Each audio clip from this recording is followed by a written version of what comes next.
Nice guy.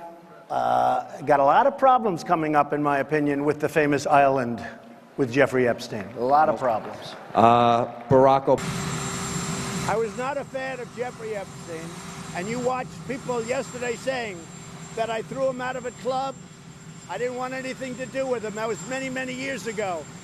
It shows you one thing, that I have good taste, okay? Now, other people, they went all over with him. They went to his island. They went all over the place. He was very well. Until we decide that we are going to go after the actual rapists and pedophiles, miss me with your moral high ground. Folks who also took money from somebody named Jeffrey Epstein, as I had my team dig in very quickly. Mitt Romney, the NRCC, Lee Zeldin, George Bush, Win Red, McCain Palin, Rick Lazio. I just want to be clear. If this is the standard that we're going to make, just know we're going to expose it all. And just know we are going to go after the actual rapists and pedophiles. Miss me with your moral high ground. Folks who also took money from somebody named Jeffrey Epstein, as I had my team dig. Mitt Romney, the NRCC, Lee Zeldin, George Bush, Win Red, McCain Palin, Rick Lazio. I just want to be clear. If this is the standard that we're going to make, just know we're going to expose it all. And just know that the FEC filings, they are available for everybody to review. This is absolutely ridiculous. Crockett. Thank you so much, Mr. Chair, and thank you for calling this hearing. Since January, Donald Trump has used the full power of the federal government to attack Americans in cities across the country. In Donald Trump's America, you are at increased risk of experiencing militaristic operations in your home, increased risk of being subject to detainment by mass thugs and wannabe vigilantes, increased risk of suffering injuries due to reckless and illegal acts by rogue federal agents, increased risk of being deported to foreign nations even if you are an American citizen, and you're at an increased risk of being targeted by federal government for criticizing the president and his friends. Congressional Republicans have completely abandoned their Article I powers and have exchanged their responsibility to their constituents with fealty to the president. They have allowed the president to morph federal agencies into instruments of autocracy.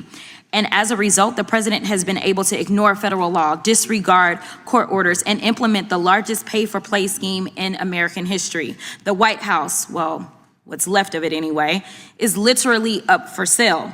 The federal courts have characterized this presidency as, quote, lawless. In fact, when ruling against illegal acts committed by the administration, a Republican-appointed federal judge stated, quote, the court cannot imagine how the public interest might be served by permitting federal officials to flaunt the very laws they have sworn to enforce.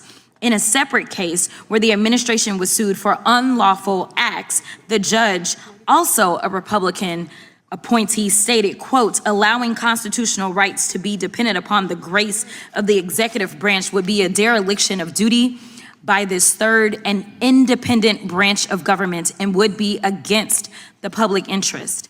But in another case, the court summed it up perfectly by declaring, quote, as is becoming far too common, we are confronted again with the efforts of the executive branch to set aside the rule of law in pursuit of its own goals. Judiciary Committee Republicans have been completely complicit in this corruption. But since they're so interested in restoring law and order, I have a couple of suggestions on where they can start. Number one, this is the President of the United States standing beside his best friend, Jeffrey Epstein. As we all know, Mr. Epstein is one of the most notorious sexual predators in American history. For 8 weeks, the Republicans on this committee have chosen to protect these two men instead of providing justice to Mr. Epstein's victims. Now the administration is panicking. First, they campaigned on releasing the Epstein files. Then AG Bondi and Associates did a photo op with the files. And she said, and I quote, the Epstein list is on my desk.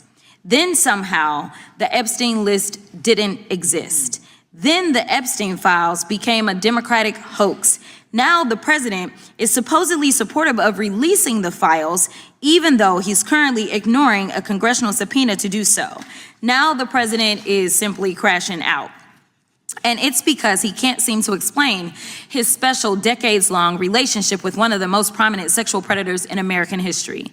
It's already public that he's in the Epstein files, but his administration is hiding the context of his involvement, if any, with Mr. Epstein's horrific crimes.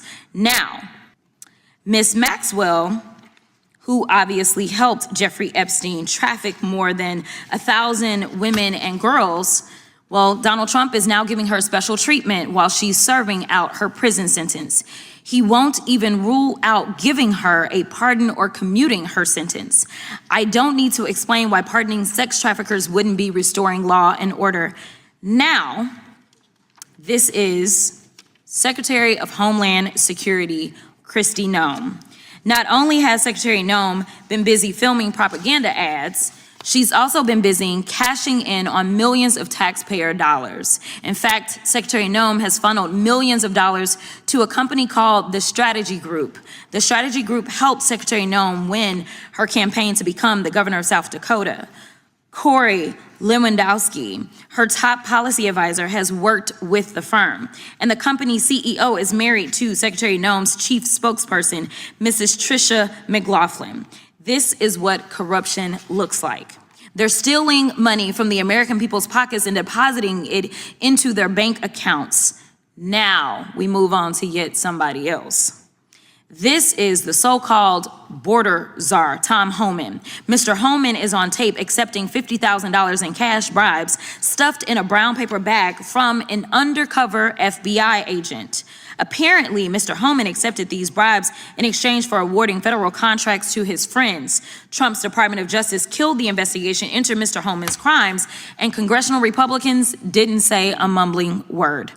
Lastly, this is insurrectionist and Nazi sympathizer Ed Martin. It appears that Mr. Martin is functioning as the Associate Deputy Attorney General, Pardon Attorney, Director of the Fake Weaponization Working Group, and Special Attorney for Mortgage Fraud.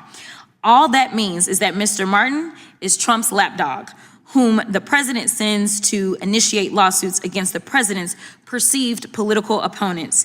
This is what we call organized crime. They're breaking the law, often by stealing taxpayer dollars, covering up their crimes by ending and obstructing investigations, then prosecuting people who call out their unlawful behavior. And while the Republicans are encouraging this corruption, they're abandoning actual victims of violent crime and ignoring the Republican-led state's 21st century murder crisis. Propose reducing the FBI staff by thousands of positions and underfunding the agency by more than $1 billion.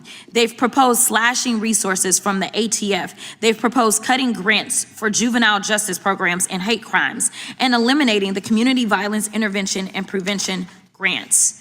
They're literally defunding the police. So no matter what they say at today's hearing, congressional Republicans have proven that they are not investing in keeping American communities safe from violent crime. Mr. Chairman, I yield back. Well, I haven't been overly interested in it. You know, it's a hoax that's been built up way beyond proportion. I can say this, those files were run by the worst scum on earth. They were run by Comey, they were run by Garland, they were run by Biden and all of the people that actually ran the government, including the auto pen. Those files were run for 4 years by those people. If they had anything, I assume they would have released it. The whole thing is a hoax. They ran the files. I was running against somebody that ran the files. If they had something, they would have released. Now, they can easily put something in the files that's a phony, like as an example.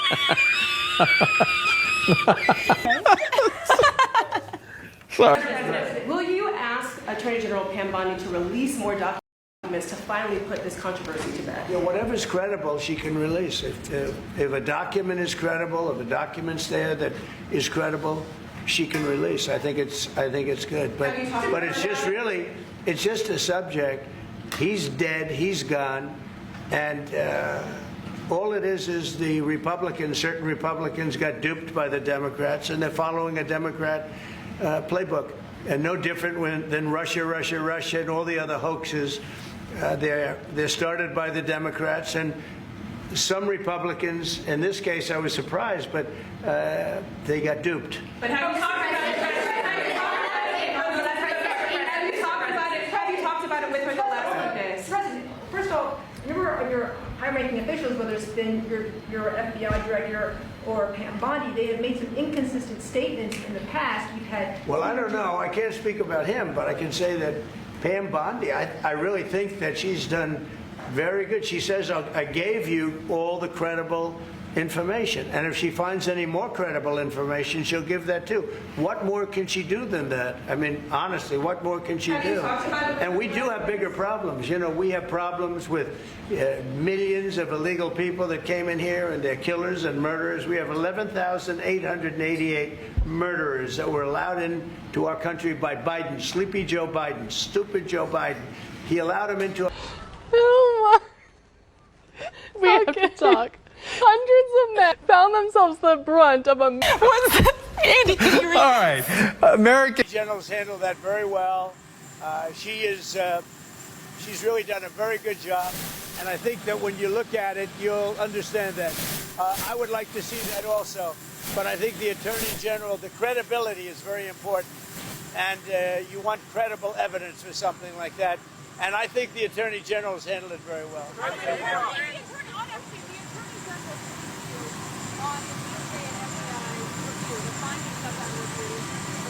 On what? On the, on what? On what subject? Okay. A very, very quick briefing, yeah.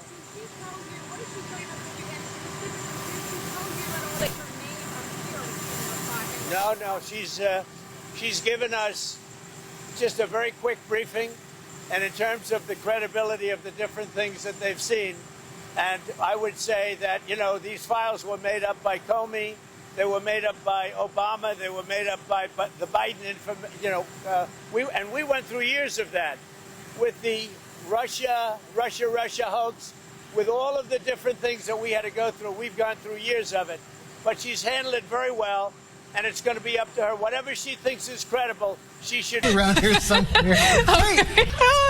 Hi, everybody. So glad you could. That's okay. Hi, everybody. So glad you could drop in, Dan. That's okay. It's the least I could do, right? No, I was never briefed. No. Did you ask how? What are you hoping Todd Blanche interviewing Elaine Maxwell? What are you hoping that they get out of that? I really have really nothing to say about it. She is being talked to by a very smart man, by a very good man, Todd Blanche. And I don't know anything about the conversation. I haven't really been following it. A lot of people are asking me about pardons. Obviously, this is no time to be talking about pardons. Todd will come back with whatever he's got. You're making a very big thing over something that's not a big thing. You should be talking about, if you're going to talk about that, talk about Clinton, talk about the former president of Harvard, talk about all of his friends them all the time. Don't talk about Trump. What you should. It's very good. Mr. President, is Vice President Vance hosting a gathering this evening to talk about how to respond to the Epstein situation?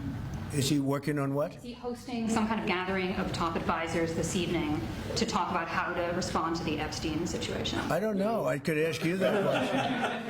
I don't know of it, but I think here's the man right here. I saw a reporter today, and it's completely fake news. We're not meeting to talk about the Epstein situation, and I think the reporter who reported it needs to get better sources.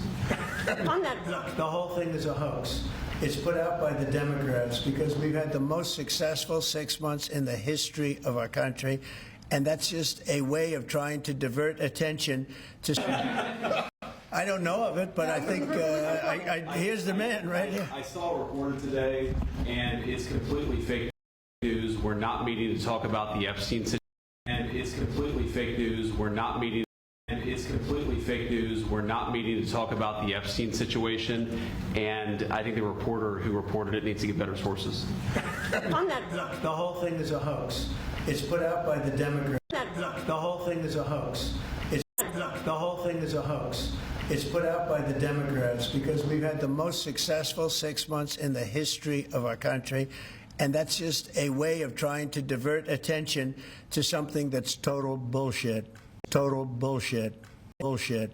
Total bullshit. Okay? Well, we're not talking about the black one. That's due respect. But I don't understand why the Jeffrey Epstein case would be of interest to anybody. It's pretty boring stuff. It's sordid, but it's boring. And I don't understand why it keeps going. I think really only pretty bad people, including fake news, want to keep something like that going. All that information was fake, but I don't understand why the Jeffrey Epstein case would be of interest to anybody. It's pretty boring stuff. It's sordid, but it's boring. And I don't understand why it keeps going. I think really only pretty bad people, including fake news, want to keep something like that going.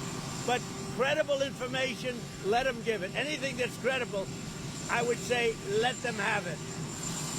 Something that I just can't get over. I can't get over the gentle lady from South Carolina talking to pleas of guilty that will be flipping on your leader in a minute. They are Republicans. I do want to point that out.